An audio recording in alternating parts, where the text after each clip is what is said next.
recording.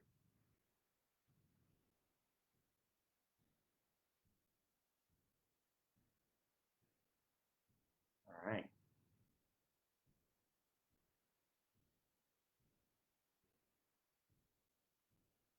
Okay. Well, good afternoon, everyone. Thank you so much for coming and joining us today for DPI Arts Education Team's Making Lemonade series, virtual drama games, creating stories through ensemble building. Just a note that we will be recording this webinar and posting it to our webinar archive, to the bit.ly that we will share in the chat in just a moment to follow along with the slide deck and access it later if you wish. That's down at the bottom, the bit.ly/virtual drama games. Thank you so much, Stacy. Please take a moment to notice the graphics on the bottom of the page. They are actually all clickable links for you to find our Google site homepage. This page contains updates and links to register for any of our upcoming webinars, a webinar archive of recordings of our previous webinars, a page devoted to remote learning resources, and many other resources that you might find helpful in your planning and implementation. You can also sign up for our listserv to receive our newsletters in your email, and follow our Facebook page as well for updates. Those links will be shared in the chat as well.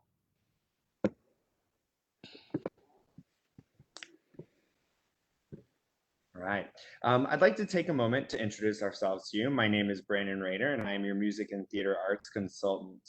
My arts ed team member is Sayward Grinley, and she is your dance and visual arts consultant. She and I work closely as a team, and we each have extensive experience in all 4 arts areas. Sayward and I also have experience with virtual teaching as well as being a virtual student in our graduate program. And I'm going to take a moment to allow our fearless leader to introduce herself today, Lori Major-Carlin. Hello, everyone. Thank you so much for joining us this afternoon. I am Lori Carlin, and I am a former theater teacher. So I have been particularly interested in this ensemble building opportunity. I think that we've all heard in so many different ways that the relationships that we establish with our students as we begin this remote learning or hybrid learning or whatever it is that your district is doing to connect with students, those relationships are more important than ever. And I think that this webinar will really help support some strategies for establishing those relationships. And I want you to know that our hearts and our support are with you. And if there's anything that we can do to help you during this time, we are at your service. And as a former theater teacher, I celebrate all of you. And I hope that you get a lot from this session. So onward and upward.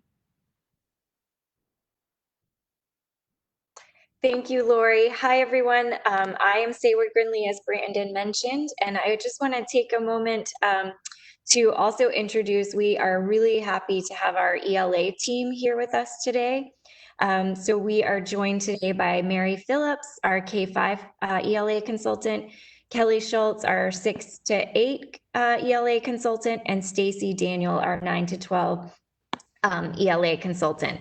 They will be sharing some ELA connections with us based on each of the games that we are going to be experiencing. And so this is a great way to think about tying in language arts standards with art standards.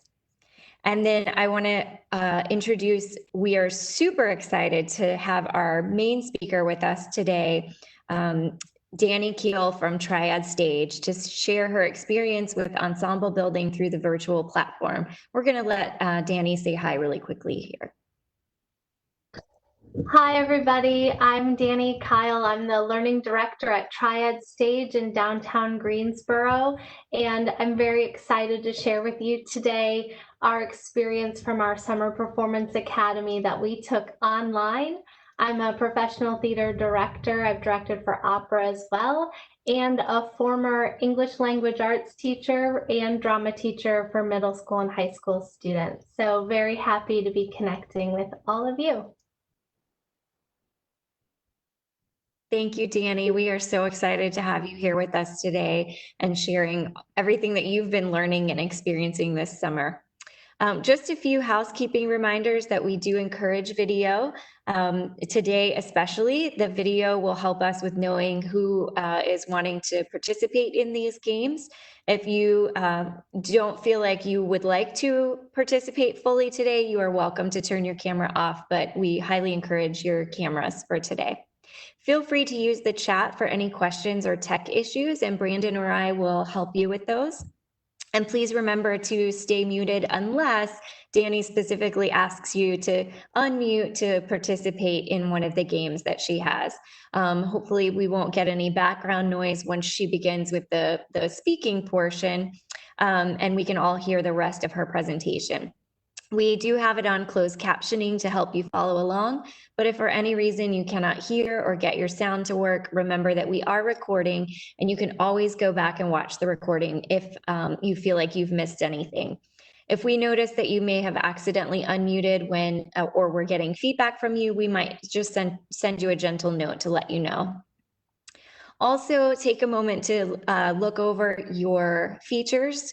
Here, Webex is our state mandated program for our webinars, and here's a reminder of your screen and controls. Take a moment to notice where you can mute, where to find your chat down on the bottom little button, and where your video layout features are, which are at the top right. So we tend to get questions about these often, and you can always come back to this slide to find those.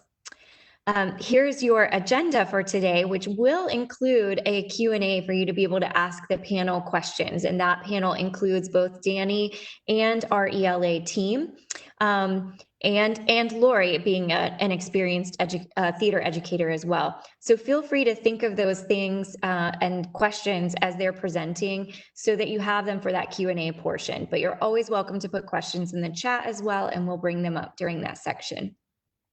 For your webinar goals today, we plan to help you gain confidence in teaching the North Carolina Arts Standards remotely, but also with an integration of ELA and Arts Standards. And we want you to experience ensemble building games firsthand as they are adapted for the virtual world, and develop strategies to build an ensemble with your class remotely. All right, Brandon. All right. So I think it's really easy to feel like we are isolated, especially if you are self-isolating. But even in brick and mortar, we tend to be the only person who's teaching our content in our school and perhaps even in our public school unit. So I think it's important to stop and pause and remind ourselves that we're not alone. 1.55 million public school students are in North Carolina public schools across 386 PSUs in 2,500 public schools. And in those schools are over 7,000 arts teachers teaching the 4 arts areas. So you're in good company, I promise.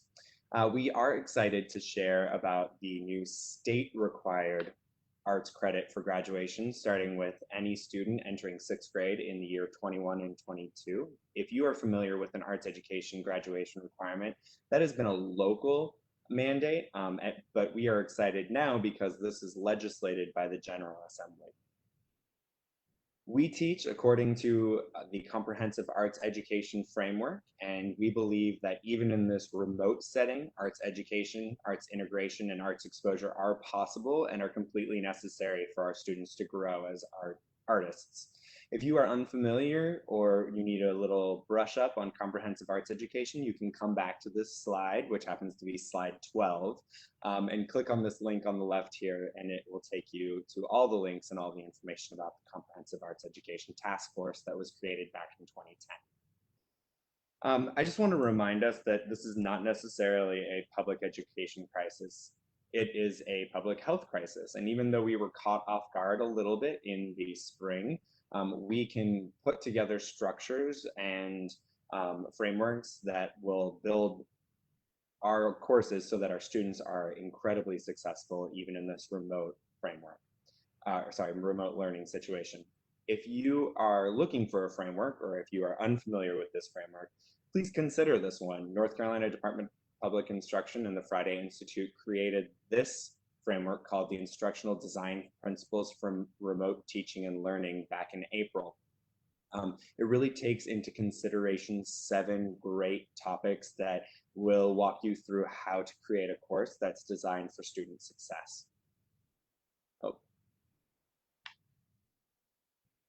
I love the idea of this time right now because we are on the cusp of a pedagogical renaissance. We no longer need to just do what we've already always done. We are used to being flexible. We are used to being able to go with the flow because that's what we do as educators. And now is a great time for us to reevaluate what we have been doing and how we've been doing it and see what we can be doing differently and how we can reach our students, which standards maybe we haven't been addressing yet, and dive into things a little bit differently. One thing I just want to mention very quickly is that whenever you materials issues such as props or backgrounds or costumes for your students, remember to involve them in the process because part of being a lifelong artist is to be able to solve problems through the creative design process. And so we want our students to be involved in that process. Say, what do you have that can be used in this way? And actually, Danny's going to talk a lot about that later. And remember that our attitudes and our language affect our students. So if you're positive, excited, and energetic about this new modus of learning, our students will be too. And if you're negative and frustrated, so will your students be. All right, without any further ado, because you guys came to actually move and groove, I'd like to hand it over to Danny. Thank you so much. Great. And I think for the purposes of the license. So we're going to start with a name game because I don't know how else to start a drama class except with a name game. It's a great first day activity for everyone to learn their peers' names and for you to learn your students' names. What I've discovered is using this virtual platform, I've used this name game to continue on and play a secret code where we just visually work with each other and work non-verbally. And then I also have used this name game to teach different shots of filming. So the full body, a mid shot, and a close-up. So you can play this game more than once and add in teaching the framing as well. So we're gonna start with a close-up shot name game where you're going to create a movement to do along with your name that keeps in this close-up shot. So your head, your shoulders, and your hands up by your face, creating some kind of movement. So I'm Danny. And if you are playing along with us, please keep your cameras on. And I will call on people to join into the group. So if you're going to take a more passive role, now is the time to turn off your camera. All right. So at the top of my screen, I have Amanda. Amanda Bennett, can you unmute yourself and introduce yourself with a close-up movement in your name? Hi, I'm Amanda Bennett. And then we'll repeat, Amanda Bennett. Great. Bridge Meyer, or Bridget. Bridget Meyer. Bridget Meyer. Devin Walsh.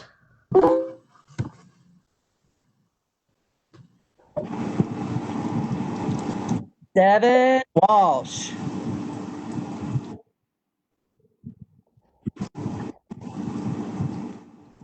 Okay, Devin Walsh, is that right? Yep. Okay. Ellen Wharton.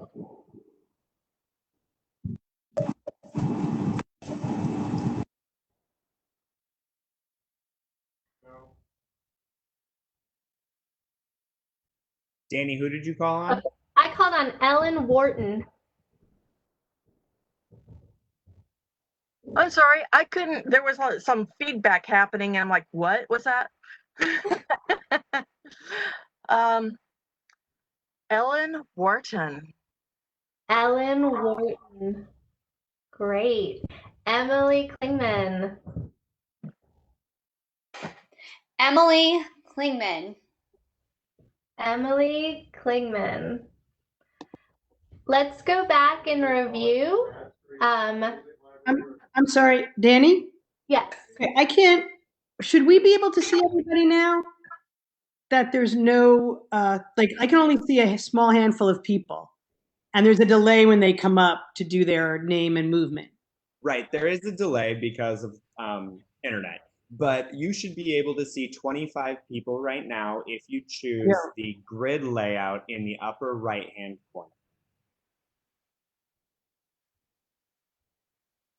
In the upper right-hand corner should be two buttons, and one of them should allow you to change what your layout is. I'm sorry. I know I saw that on the, and I don't mean to stop everybody. I saw that on the slide. I don't see the buttons now. Possibly if we join from the browser, the options are different. I'm not seeing those options either. I don't know. I'm not either. Definitely possible. I apologize. Did not know that. Learning new things every day. Mm-hmm. So are you seeing one singular person and then there's a delay and then popping up? Okay, Yeah. we can roll with that. We will teach it. They'll teach us twice, and then the third time we'll join in. Okay, so I'll start again, and we'll review who we've had, and you'll still teach it twice, and on the third time we'll join in. Danny, Kyle, and you can join in. Danny, Kyle. All right, Amanda. Amanda Bennett. Amanda Bennett. Amanda Bennett. Amanda Bennett. Brigitte Meyer. Brigitte Meyer. Brigitte Meyer.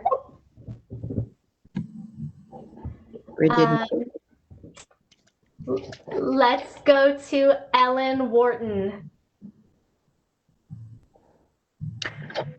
Ellen Wharton. Ellen Wharton. Ellen Wharton. Emily. Emily Klingman. Emily Klingman. Emily Klingman. Great. And Julia Wharton. Julia Wharton. Julia Wharton. Julia Wharton. Great. Marta King. Marta King. Marta King. Marta King. Great. Marnie Nicholson Stoker. Can you unmute? There we go. Okay, there we go. Marnie Stoker. Marnie Stoker. Marnie Stoker. Great. Mary Phillips. Mary Phillips. Mary Phillips. Mary Phillips. Medina.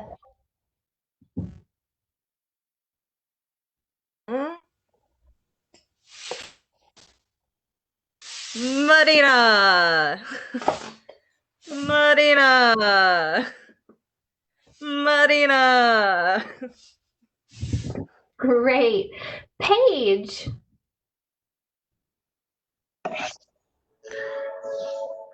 Am I unmuted now? Okay.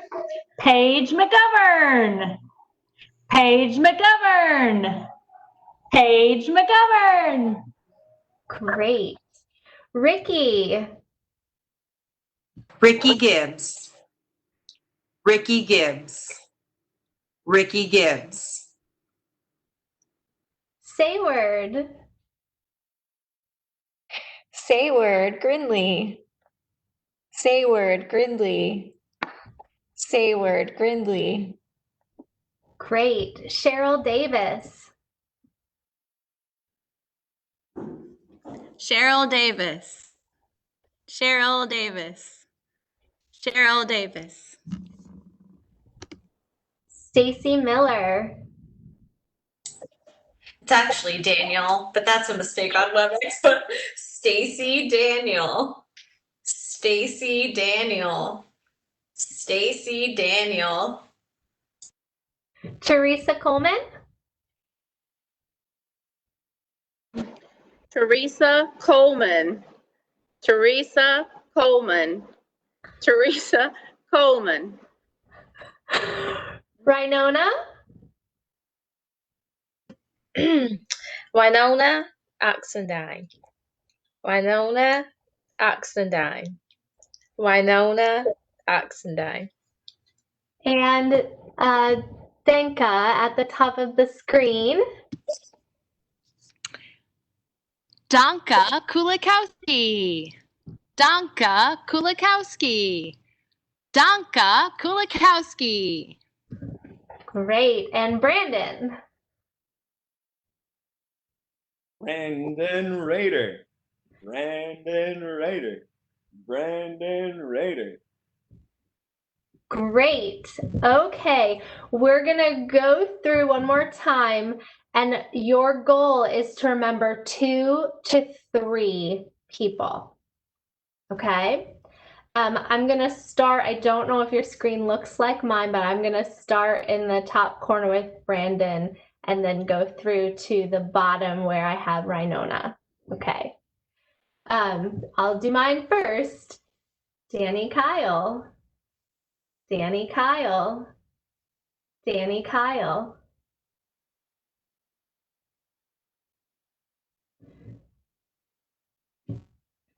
Brandon Roeder. Brandon Rader. Sorry, Brandon Rader. Brandon Rader. Danny, our screens are definitely not the same, so you might have to. Okay, thank you. I will call them out. Amanda Bennett. Amanda Bennett. Amanda Bennett. Amanda Bennett. And Brigid Meyer. Bridget Meyer. Bridget Meyer. Bridget Meyer. Danka. Danka Kulikowski. Danka Kulikowski. Danka Kulikowski. Ellen Wharton.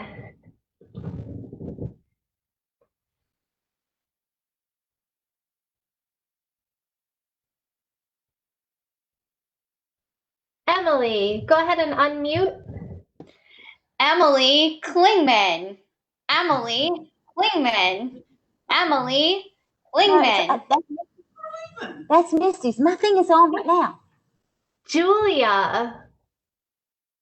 Julia Wharton. Julia Wharton. Julia Wharton. Marnie. Marnie Stoker. Marnie Stoker. Marnie Stoker. Marta.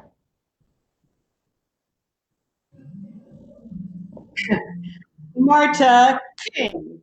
Marta King. Marta King. Mary. Mary Phillips. Mary Phillips. Mary Phillips. Adina. Medina Demeter. Medina Demeter. Demeter. Paige. Paige McGovern. I don't know. Is that what I did? Paige. Paige McGovern. Paige McGovern. Great. Ricky. Ricky Gibbs. Ricky Gibbs. Ricky Gibbs. Sayward. Sayward Grindley. Sayward Grindley. Sayward Grindley. Great. Stacy Daniels. Stacy Daniel. Stacy Daniel. Stacy Daniel. Teresa. Teresa Coleman. Teresa Coleman. Teresa Coleman. Great. And Rhinona. Here, baby. Winona Oxendine. Winona Oxendine. Winona Oxendine. Okay. Secret code time. We're going to say our names so that the camera still brings us up into focus. But I'm going to start with my name and movement, and then I'm going to send it to someone else by saying their name and doing their movement. When it comes to you, you repeat first your name and movement and then pass it to someone else. So that's why you wanted to remember 2 to 3 other people. Okay, hopefully you'll learn some more as we send the secret code around too. All right, Danny Kyle, Sayward Grinsley. Sayward Gridley, Brandon Rader. Brandon Rader, Ricky Gibbs. Oh, Ricky, unmute yourself. Did you send it to? Oh, Ricky Gibbs, Danka Kulikowski. Danka Kulikowski, Marta King.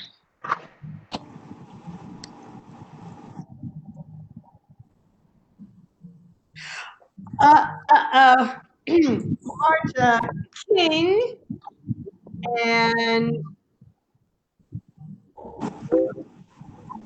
whoever was this person. This one.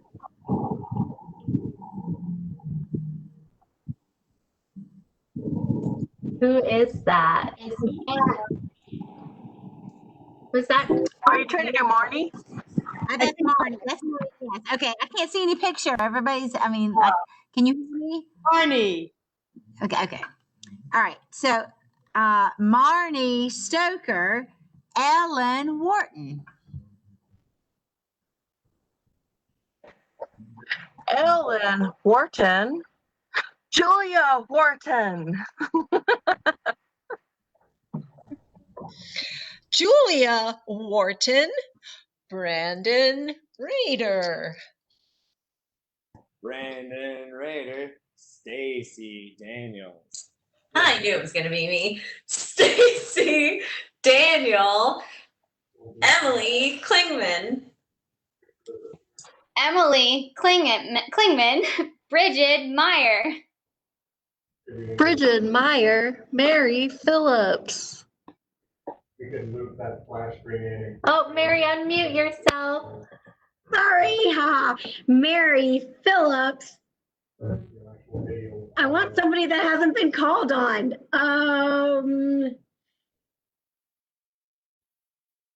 I give up. Let's see. I can't think of any. Paige McGovern.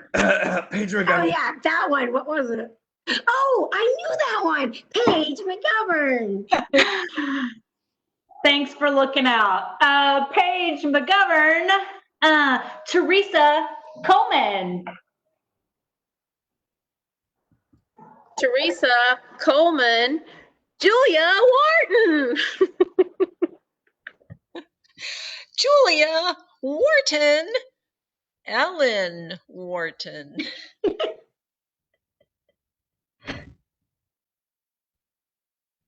Ellen Wharton. Winona, and I don't know how to say your last name. Winona Oxendine. Cheryl Davis.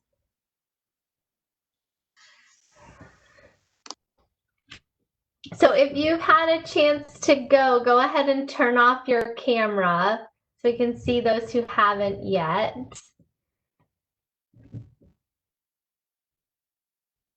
Okay. I don't think Cheryl Davis I had seen her. So I'll go Danny, Kyle, Amanda, Bennett. Go ahead and unmute. Amanda, Bennett. And I can't see the other pictures, so I'm just going to say Danny, Kyle. Oh, well, thanks. And scene. Brandon, we can go back to the PowerPoint and reflect on this activity a little bit. As I had said, I've used this to teach framing shots. And so to do that, I had the next day students create new movements with their names that were a mid-level shot.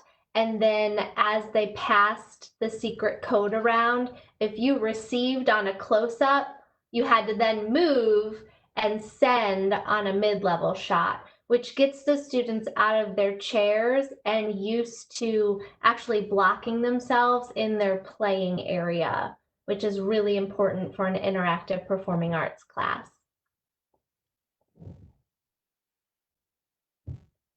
Awesome. Kelly, are you? Yep, I'm here. Go for it.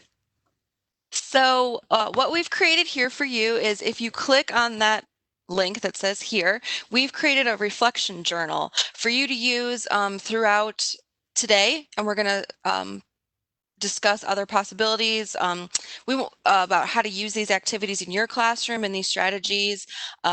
We've asked a couple reflection questions on there that ask you to look at what type of modifications might you use or make for your students, what skills specifically they're using, both ELA and your arts ed. And so they're skills-based and content-focused reflection questions for you to basically keep track of what we're doing here today.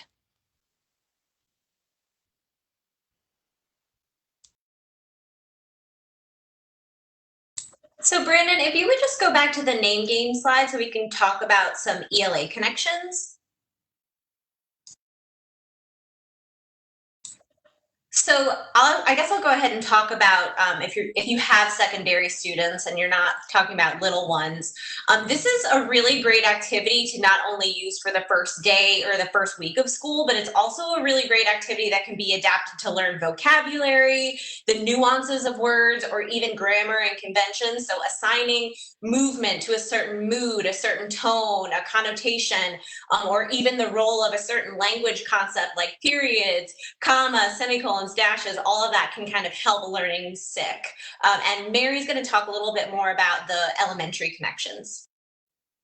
Absolutely. Elementary can have so much fun with this. I immediately thought, of course, like first day of school, first week of school, building relationships, right? Getting students to learn each other's names, obviously, like what was shared today, but even phonological awareness, tying a sound to a letter, or phonics, or different vocabulary words, like matching vocabulary words with an action that kind of demonstrates what that vocabulary word may mean. And then even grammar and conventions, like how fun to do it with different punctuation marks and then have them say something and then match it to that or whatever. There are so many different possibilities for the name game. I even saw something I loved in the chat about just learning how to mute and unmute yourself, right? Especially, I mean, not just for the younger kids, but even for the older kids. I can't tell you how many times a day people are like, Mary, you're muted. So I could have probably benefited from the name game. But anyway, so yeah, those are some connections. Can I share for a second just how I have used this in a dance classroom? So I've done this in all ages from elementary all the way up through college for the first week of class, and actually sometimes spend an entire class or even 2 days on just this thing in a circle. And so I've been thinking about, well, how could you also do that virtually? In the circle, we create the movement based on how many syllables are in the name. So we think about, you know, I would be Miss Sayward or Miss Grindley, and we really focus on the syllables and the rhythm with it, but we add on each person's. So we would do mine and then Brandon's, and then we would do mine, Brandon's, Mary's, and then mine, Brandon, Mary, Stacy. And so we add it all up to being one big group choreography. And then we do it without saying the words at all, so that we're just doing the movement in one big long phrase. And then we would stand up and turn it into a full body action. So we can still do all of that virtually, even if we're not sitting in a circle. And we then would break it into smaller groups and create entire dances just based on this. And after day 1, day 2, they've created a whole dance just on their first day. Sayward, that also made me think too of like just building stamina, right? With listening and speaking. I know that young children get distracted easily, even us adults, but it's a great way to help us remember what people are saying. And that hopefully that will translate into the ELA classroom with oral comprehension and just being able to build on others' discussions and thoughts throughout different content. Awesome. So let's go forward to the truth about me. This game is high energy and so much fun for students to get to learn about each other and what they have in common with each other. So in person, this is played musical chairs style, and one person is in the center. They call out something that is true for themselves. And if it is also true for you and you're seated in the circle, you get up and find a new space in the circle. So that means in the center, I'm trying to sit down and a new person will be left out. In the middle, we repeat the game. They say something that is true about them. Now it can be a cop-out that students will be like, the truth about me is I'm wearing a black jacket, and it's very surface level. But if you dig a little deeper, you can get them to talk about things like what they like and things that they enjoy. And they may even go a little bit deeper into things that they believe or things they would stand up for.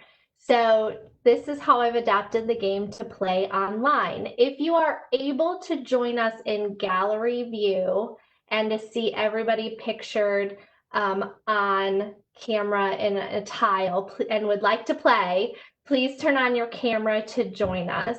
I was able to switch to gallery view by moving my mouse, and then the image appeared to click on gallery view, so that may help some of you. Okay. Oh, it's a small group, but it'll be really fun.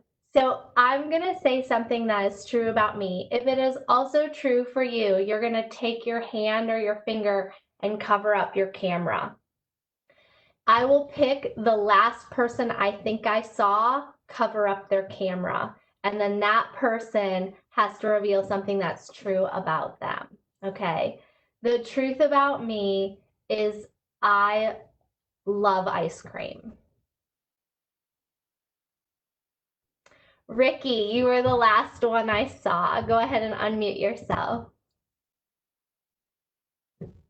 The truth about me is I love to sing in the car. Donka, I think I saw you last.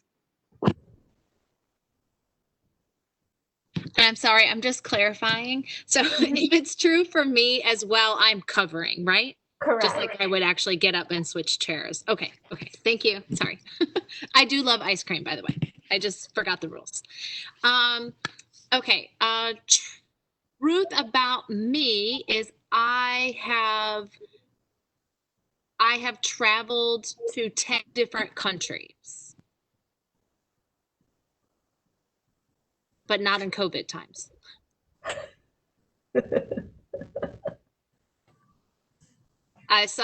Brandon, is that like a slight cover up? No? Okay. No, I was saying I've only got 5 countries, not 10. A truth about me is that I have both a brother and a sister.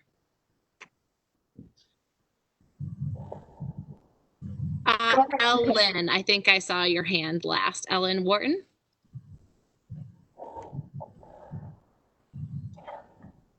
Oh, I'm unmuted. Oh, sorry. I was already unmuted. Oops.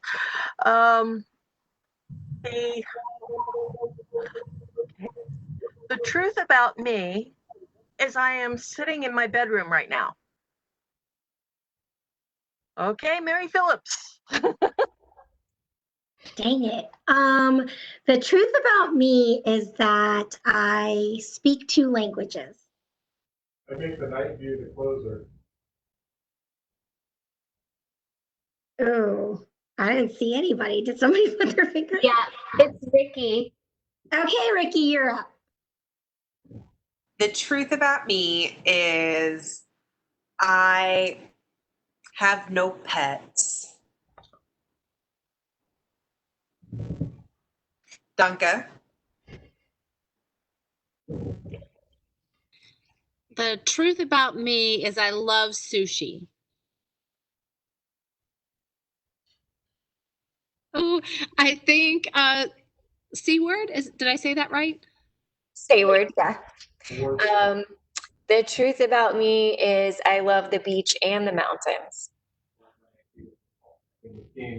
I think it was Danny.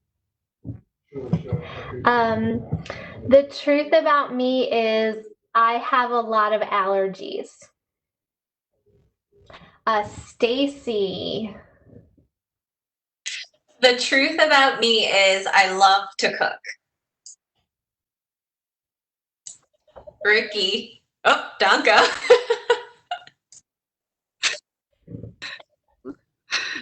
I can't decide anymore. There's too many at-home meals. The truth about me is I'm so happy that Broadway released recorded productions for people to watch. I think Marnie Nicholson.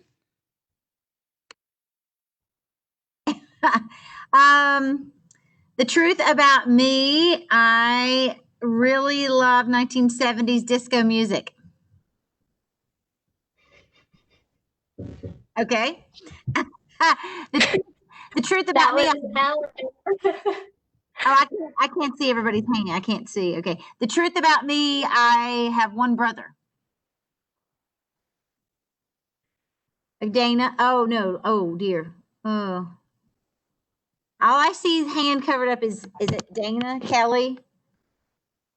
That's Danny Kyle. Danny Kyle. Yeah. I can't, it's very small. I can't see it. It's very tiny. Okay, go ahead. That's good. Yeah, awesome. All right. So that is the truth about me when you play it online, and it offers a ton of possibilities for adapting to different content areas. Yeah, so again, in addition to team building, you can definitely adapt this to incorporate ELA, or if you are an ELA teacher, adapt this to focus on ELA with arts integration. But you can have students play this game as a character or an author by focusing on the truths around maybe character motivations or author choices, influences to characters, perspectives, to really analyze complex characters and texts. And if you're utilizing a text set or you're pairing texts or comparing to different playwrights, students can play these games and make connections across them. For elementary school or for our younger students, it's pretty much a lot of the same, but we would focus more on character traits. So being able to make connections amongst maybe even us and the characters, or characters from different stories, also different points of view. And what a wonderful way to make connections across text or even different content areas. So this game has a lot of potential for just bridging 2 things or meshing 2 things together and helping students make connections.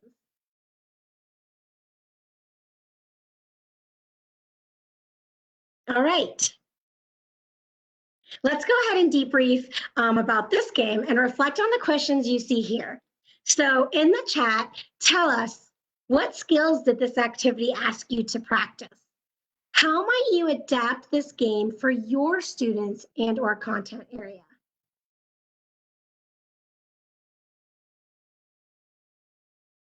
Okay, active listening, building relationships, active listening, lots of active listening. You know, Mary, My kiddo has been back in school for a week and a half since she's in a year-round school, and I will tell you that simply watching the screen has been challenging for her. So even something like this could engage her more fully in the content that's going on.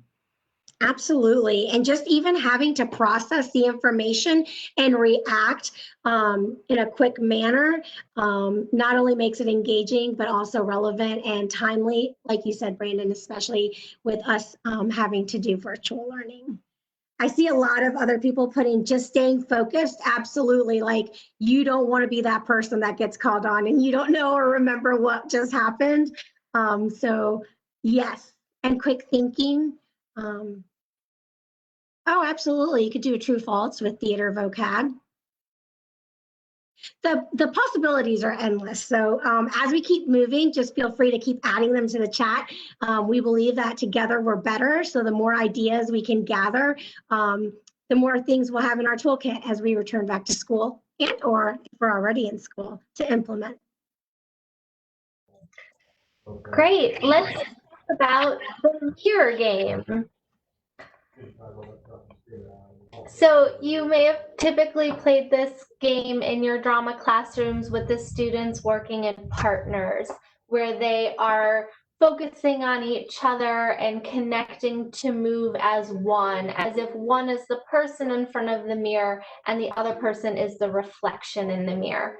So I've adapted this game to make it more like a follow the leader situation. So one person will begin leading us and we're all following along.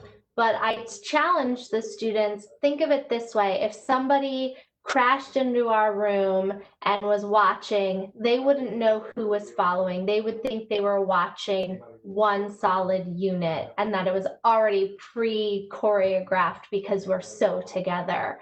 Then I will pick different students to lead us. As the game progresses, we go back through the order of leaders, and I challenge the students to organically, without me prompting them, switch the leader.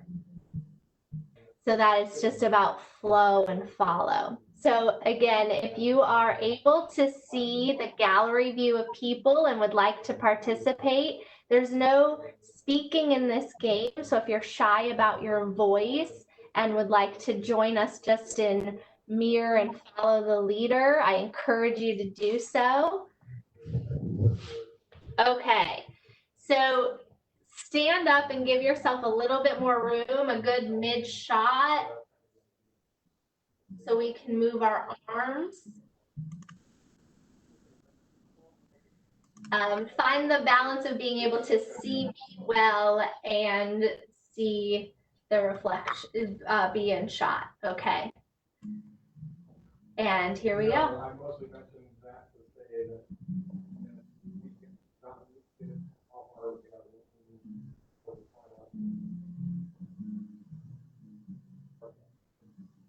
but I think that can be buried in an app panel. We'll just pull that out, put it in there, and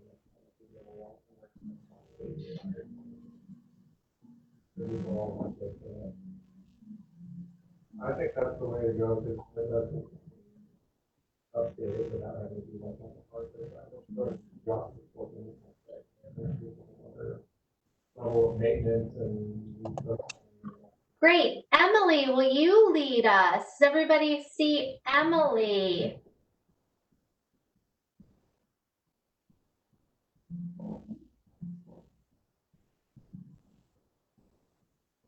yeah, I think anything we do to make them feel like a space, you can have their name on, but it would have to be a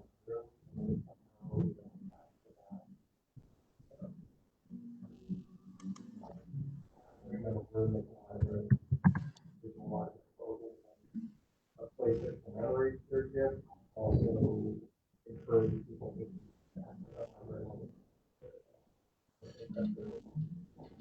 I don't know that it matters.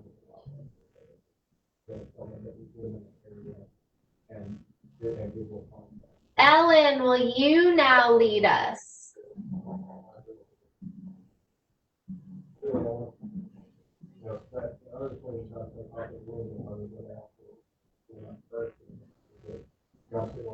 funnel much of that did. We're taking the whole that way. If I can partner with and build my whole library that way. So I think there's something to pay through kiosk and try to create a whole library. Brandon, will you take the lead? Well,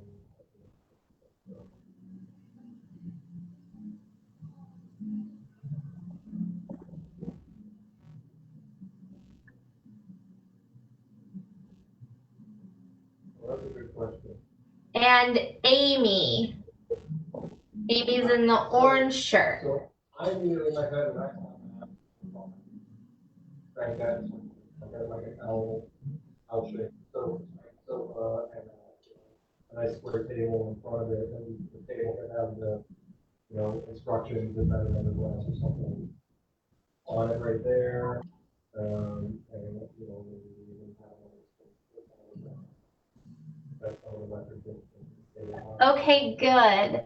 So we went, I led, then Emily, Ellen, Brandon, Amy. Do you see those people on your screen in that order? Me, then Emily, Ellen, Brandon, Amy. We're gonna go again, and when I prompt it, you'll take over leading, Emily. And then when you feel ready, Ellen, you take over the leading, which means, Emily, you have to give up the leadership. Okay? Then it goes to Brandon and then Amy. And let's just see how this goes. I just put that in the chat in case anybody needs to remember. Also, or what does he say? Oh, some people might be wondering about the fact that people are going the wrong way, and that's totally okay. You can either accept that, ask people to do the opposite, or stick with symmetrical movements. But it is okay the way that it is as well. We won't go back to him.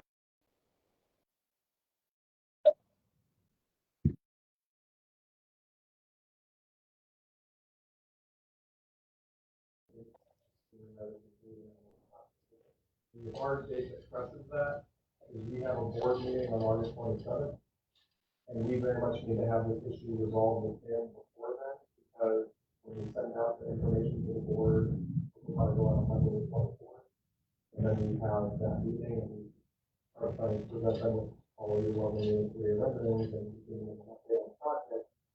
If that's how he realizes there's no library, that will go forward. And we will probably eat systems, right? So the point is we need to have a conversation with him and say, hey, here's this, an idea of how this goes down, what we're expecting, we want to we'd like to have that conversation with him sometime in the next week and a half. I think we want to have that conversation by the 21st. So even if it is for now, or any culture you've got red models or whatever you want that, put some boss text in on that, having them say this is what it is, as a potential idea. I think the idea is that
That was pretty cool.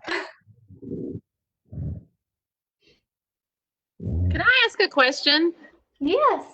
So I got very confused as to who the leader was.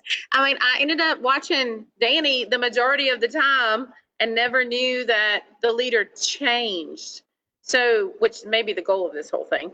But, like, how did you know? How did the next person know that you were passing it off? I don't know. Emily, how did you know? Well, I kind of just I went with Danny, and then I started to slightly pull away from what she was doing, and she was paying attention to me, and she went with it. So you kind of take it more than giving it away, I guess. Yeah, but it's just it's working together. Very subtle. Yeah. It's a teamwork kind of thing, and reading each other. So one more question. So I play this game similar to this in my classroom where they have to guess who the leader is. One person has to guess. Is there a way, like if we had a whole group, to close somebody off for a minute so they're kind of it, and then pick a leader, and then you bring that person back in so they wouldn't know who it is? Is there a way to do that? It depends on what platform you're in. In Zoom, I sent this student into a breakout room. Ah, okay. And then I closed the breakout room and they came back in. And you can also send them back to the waiting room. Okay. Thank y'all. Thank you.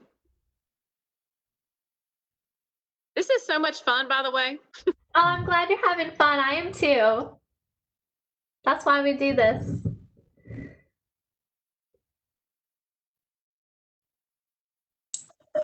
So just to quickly kind of connect this back to ELA, again, another great activity for team building, and that's what makes it so great and applicable to ELA speaking and listening standard, particularly standard 1, where students really need to learn how to follow the rules or establish rules, establish leadership goals, and learn when to take the lead or when to follow. And Mary, you want to speak a little bit more about that for elementary? Yeah, absolutely. I was just gonna repeat what Stacy said, but as we played it this time, which would be my second or third time playing it, it kind of made me think of the reading process and how important it is that when we're reading, we follow the storyline in sequence and that we pay attention to the key details. The same is true of this game, right? So it's kind of a visual representation, if you will, of what we want them to do when they're reading. Can I add in something as well? So I had mentioned to the panel that I would teach a leadership through movement workshop, and I used this a lot, and we would talk about afterwards what skills did you have to be successful as a leader. You had to go slow enough so that your followers could actually follow you, right? You had to be aware that you weren't doing fast, jerky movement. And just all of those different skills that you needed to have to be a successful leader. And then what did you need to do to be successful as a follower? And the students really start opening up and talking about that also in relation to who they're following in real life or being a leader in real life, and really connecting that to real life skills of leadership and following others as well.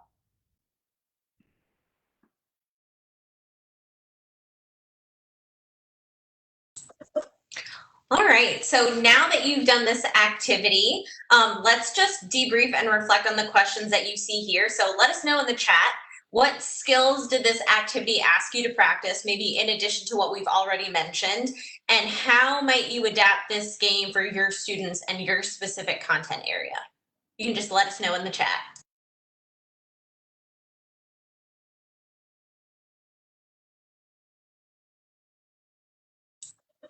Yeah, ensemble building, physical control, focus, giving and taking, yes. Leading. I like that idea, Teresa, giving them a certain theme to apply to the movement, like a light movement, a stiff movement. Improv, yeah. Amy mentioned adding a soundtrack. observation. Yeah, absolutely. And feel free to keep adding those in the chat if you'd like.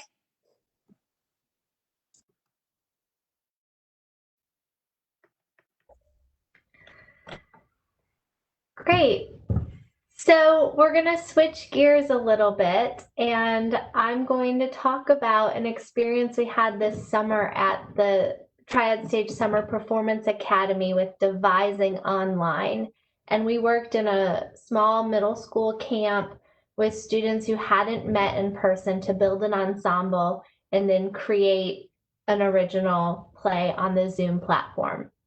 So our Summer Performance Academy goals are process-based, meaning we're not focused on that end production. We're more focused on the artistic process and the performance skills and the leadership skills, collaboration, and self-confidence that students get by going through a creative process together. We can go forward to the next slide. We offered this July 2 programs, one for elementary school students entitled Virtually Ever After, and one for secondary called A Real Zoom Done It. The students would create an original play especially for the Zoom platform. And I'm going to focus today on talking about A Real Zoom Done It that we did with middle school students.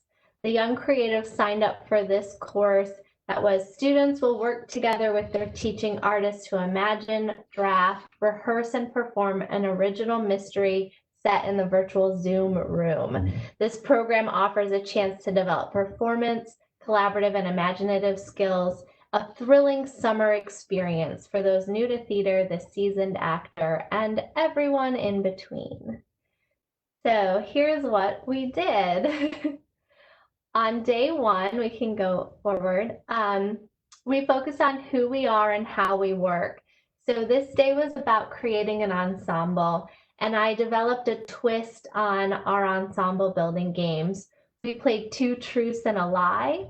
We played that secret code name game, and we talked about close-up shots and mid-range and full body shots all on that same day. I engaged the students in small breakout rooms to talk about the group expectations and to develop an ensemble code so that we could refer back to this at any time that they need to focus on our whole goal together, to remember to be kind and supportive, or just to listen better, which can be difficult on Zoom sometimes. They were especially cognizant of changing expectations because of the platform, and they suggested being patient and understanding that people may have technical issues and we're all just doing the best we can.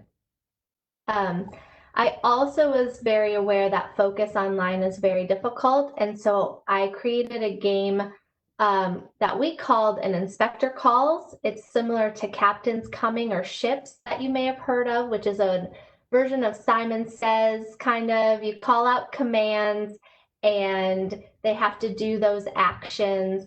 But there's the trick that if we say an inspector calls, they went like this and they had to hold until I said free to go. So even if I gave other instructions, they were stuck.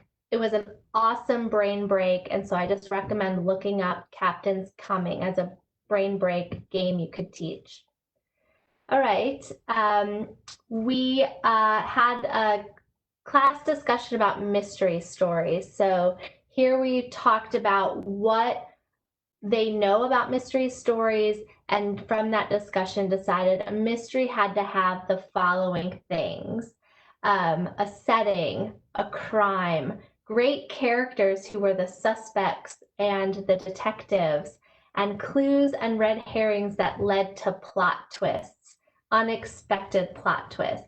And I put the students into small groups again and had them brainstorm not fully fleshed out mystery ideas, but instead ideas for settings they would want to explore: a museum, a graveyard, a family reunion on Zoom. What kind of crimes would they want to do? Of course, they were fixated on murder, but they also came up with blackmail schemes, kidnapping, faked deaths, and catfishing.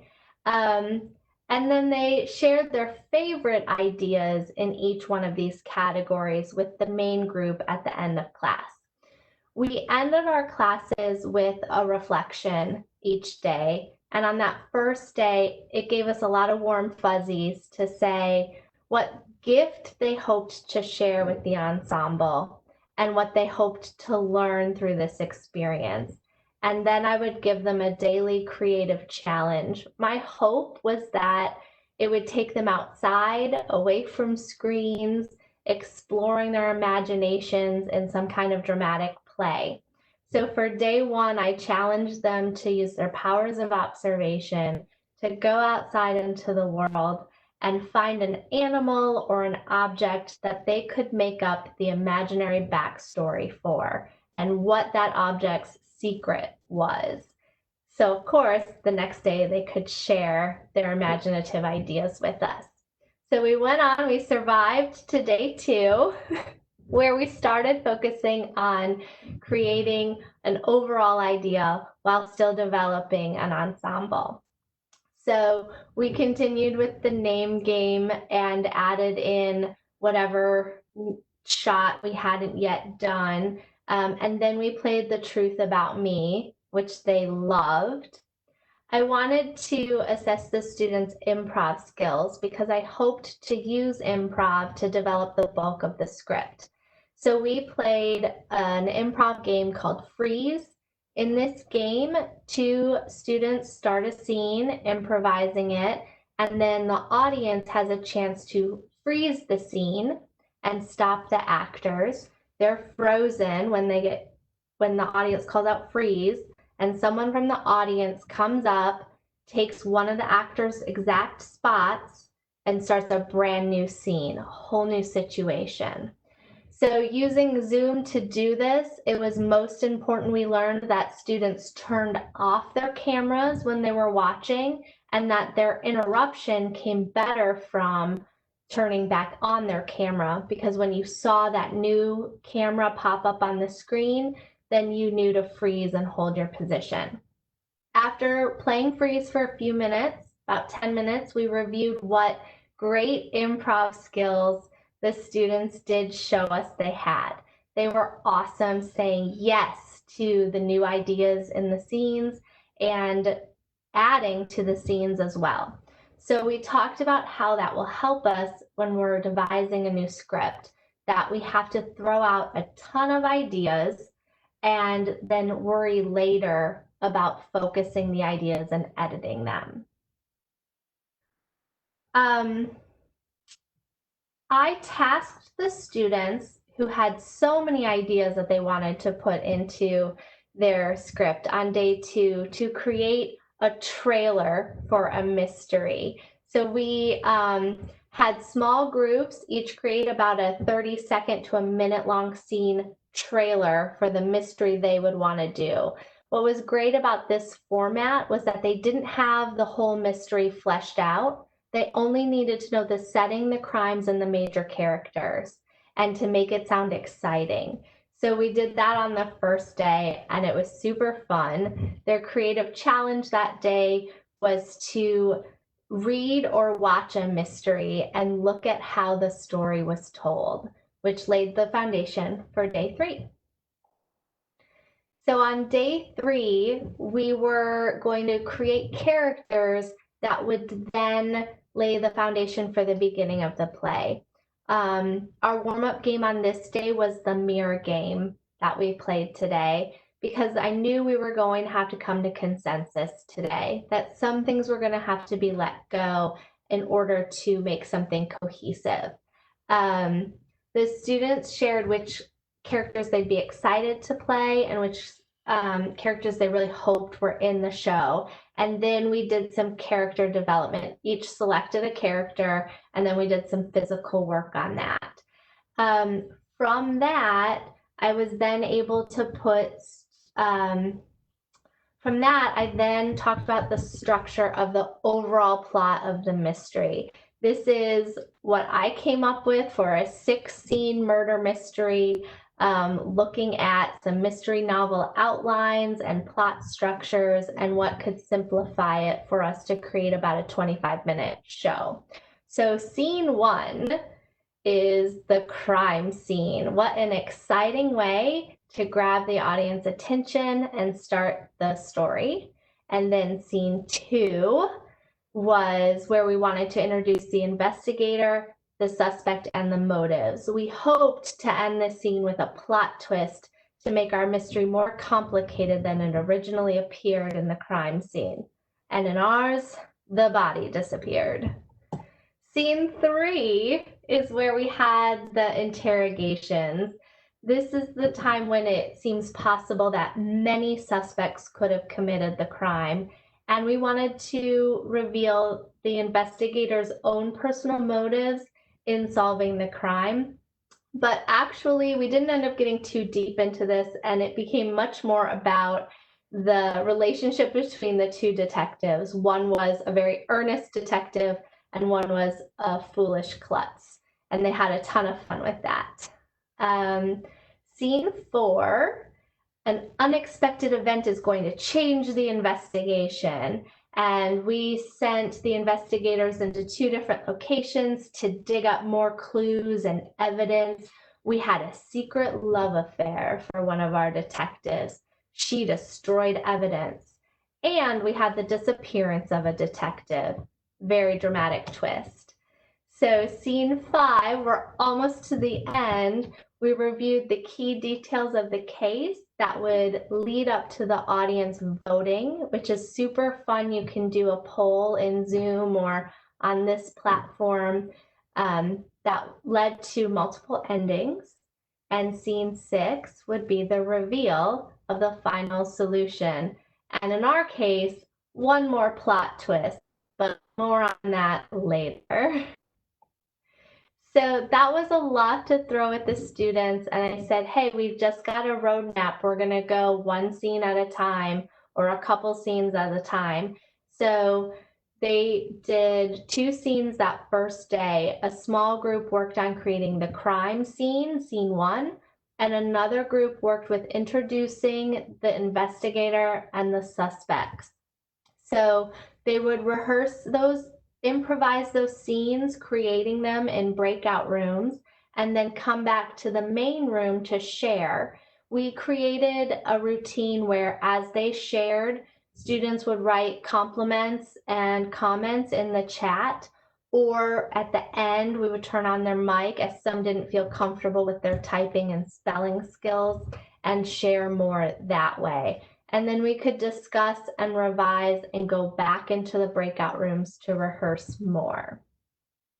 During this time, it was pretty intense work, so we would take regular brain breaks to play an investigator calls, or also they loved The Truth About Me, and that was just a quick game you could play for however long you wanted.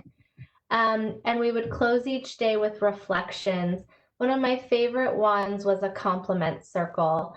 And again, just really warm feelings among the group as they talked about what characters they really liked and what each person was bringing to the overall piece. Challenges here and in the future days were toward creating technical elements for the show, finding costumes or songs that were related to their characters. We would meet for 90 minutes each day. So the next bulk of days, we wrote those middle scenes.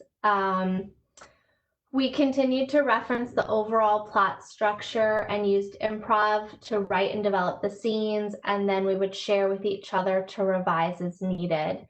As we polished scenes, some we needed to focus on bolder choices. There were a lot of scenes that started out very much people just sitting in their chairs talking, and it gets pretty boring pretty quickly. So we would challenge them to add in shots, or what if you could only tell this scene in images? What would you do? And that's how we wrote the middle of the play. So going ahead to the end, we got stuck a little bit writing the ending, and it was a great time for the creative process lesson that you've got to leave yourself enough time. And so we had all these ideas for the ending, but none of them were like, oh, that's the one. So we took a break from it and let those ideas incubate and then came back to write the final scene. We used chat to help keep order of questions clear, and each student took turns creating the music to play for scene transitions. And Brandon, do you think we have time to show the highlight reel of what we did? All right. This is sure, at least part of it. Yeah. Yeah, this is just some clips of what we created. And we will share this link with you as well. And you will be able to watch it again, you know, in the slide deck.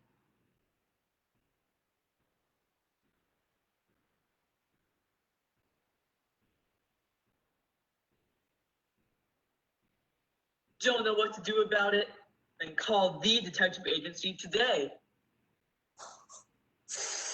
Yeah! Yeah! Yeah! Caught red-handed. No red herrings. Call the detective agency at 2464. Adios. Ciao. Wait a second. What's this? Hey, what's this? Hey, stop! Hey, somebody help me! What is this? Somebody help me! Finch, is it? What relationship do you have to the victim in the museum? Do you know any reasons why someone would kill Drew? No, everyone loves Drew. Even Finn. Who has access to the museum? Hey! Finch? Wait a second, what's this? Wait, Finch, somebody! Hey! Somebody stop! Hey, stop! Somebody help me! Wait, somebody help me! The museum's mine, and Henry's my cousin, so yeah. All of this is true. And then there's like Tracy. Like she's like one of the like tour guides at the museum. And like she said her favorite color is like crayon. So like I don't think it's a color. Oh my gosh! You hurt my feelings! And then obviously I did in I like volunteered or something. It says that Drew got the job. The job that I wanted. The job that you wanted and would kill for? I would kill for the job. Oh, okay. That's not what you said to me earlier. Oh, we're here to collect evidence from Drew's room. The letters, evidence? Yes. Okay, then like I found like a lot of them. Yeah, nothing. It's not important. We don't need it. What? Mm-hmm. What's the emergency? I need you over here now. I do not trust Spence. Oh, it's just my office. See, look.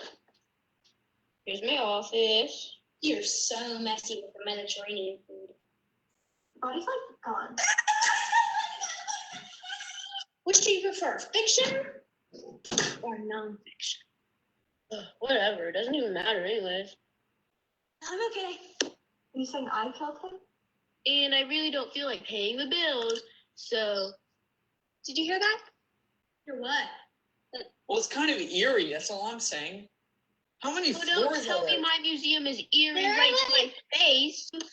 So you're gonna have to figure it out without me. I'm really sorry. No! Ah! No! Ah! Judith! Tracy terrifies me. Move! I don't, honestly, like, from my heart, I know none of you did it. So just to remind you, that was just a highlight reel of a bunch of the little pieces.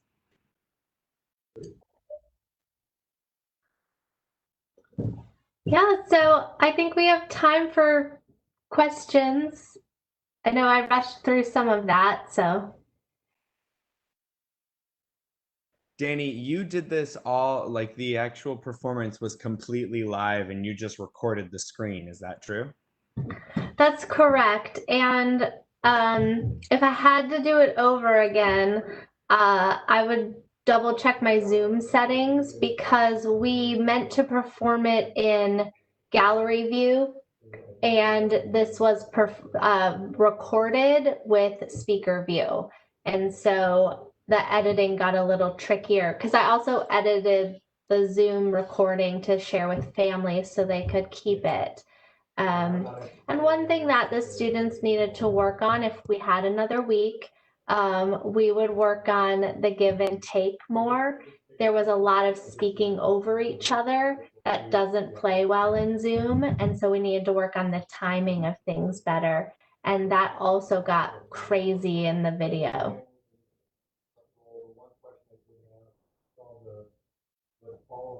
What other questions do you guys have for Danny?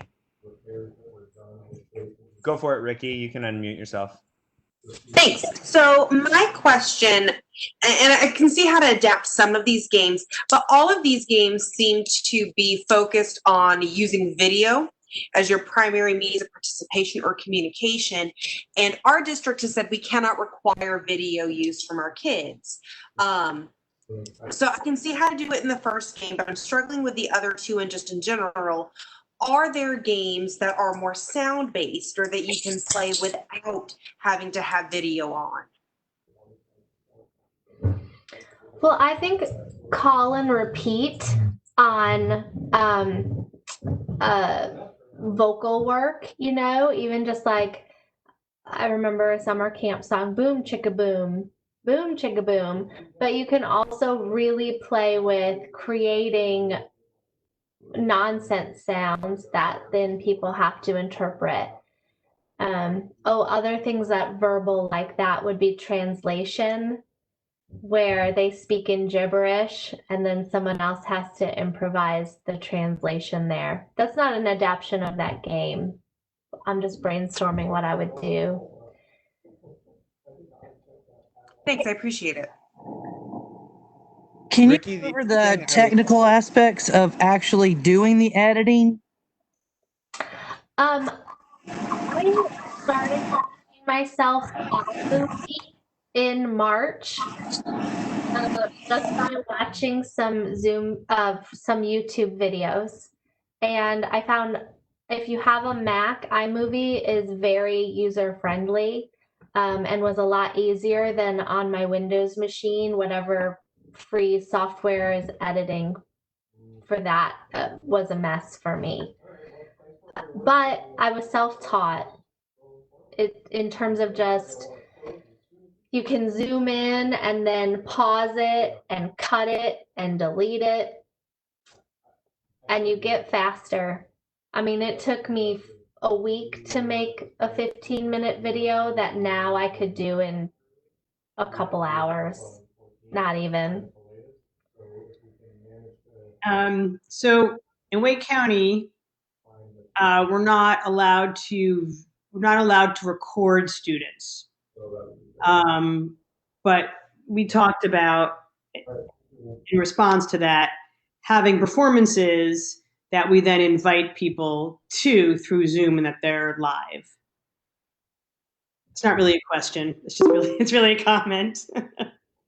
I think the parents, we did the same thing. I would send out an invitation as the end of the program was approaching and encourage parents to share it with friends and family. And I let them all into the Zoom room at showtime, and we all waved at each other. And then I had to instruct parents and grandparents through turning off their video, hiding non-video participants, and that kind of thing. And it was fun. And then they can use the chat to say, good job, honey, and all of that. Hey, grandpa. It's really fun. I'm wondering for those who can't film their students or require video, that if they could kind of maybe use devising but turn it into a podcast. I mean, how many podcasts do we listen to that have elements of mystery? They can incorporate sounds. I don't know, just a thought. Well, and I think that's a similar thing. Podcasts have a formula to them. And so if they have to listen and research to podcasts and then dissect how they're going to break it down, that's a really cool skill to develop. I just want to point out some of the other ideas that have been shared in the chat of doing a radio show or stick puppets or an emoji classroom. You know, perhaps you can each create an avatar and put it in as your picture, or excuse me, your character's avatar and put it in as your picture for the Zoom meeting. And everybody has, you know, when I turn off my video, there's my picture there. So you could do that, and then, you know, that square is highlighted when it's their turn speaking, and so you could like sort of have something between a radio show and something more live. Unfortunately, we have hit our 90-minute mark, so we are going to move forward to tell you about our closing slides here, but we can hang around and answer some more questions as long as we are able to. I just want to point out the fact that on August 20th, which is next Thursday, it's actually National Lemonade Day. And since we're focused on making some lemonade out of the lemons we've been given, if you need a little refresher from all of the webinars that we've done this summer, you can definitely drop in and check in with us, and we are happy to point you in the right direction or remind you of things that we've talked about. And, you know, just for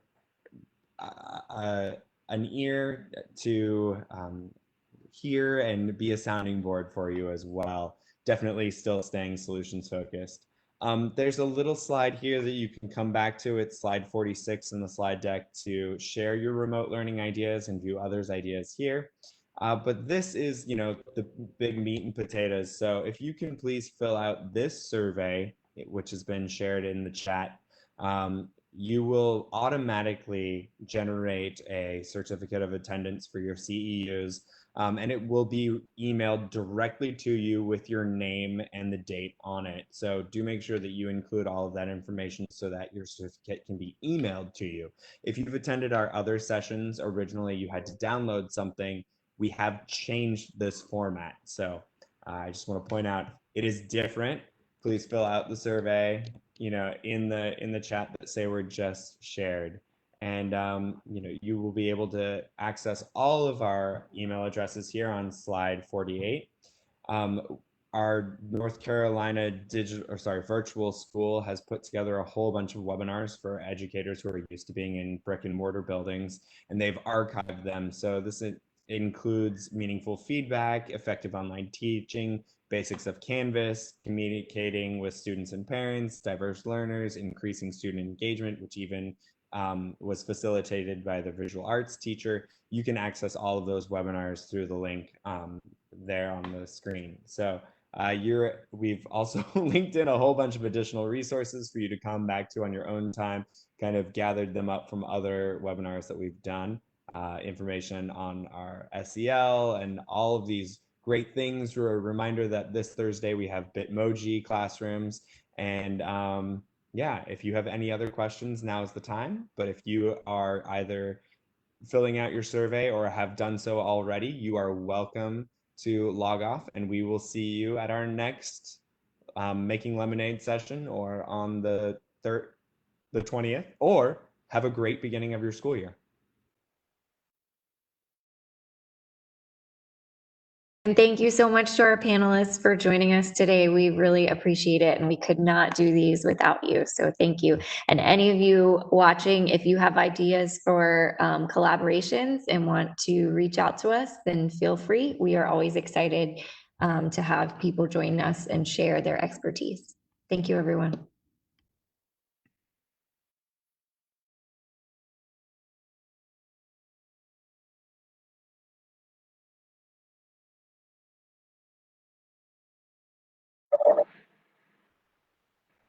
Brandon, the early sessions we had, the certificates didn't have our names or dates on them.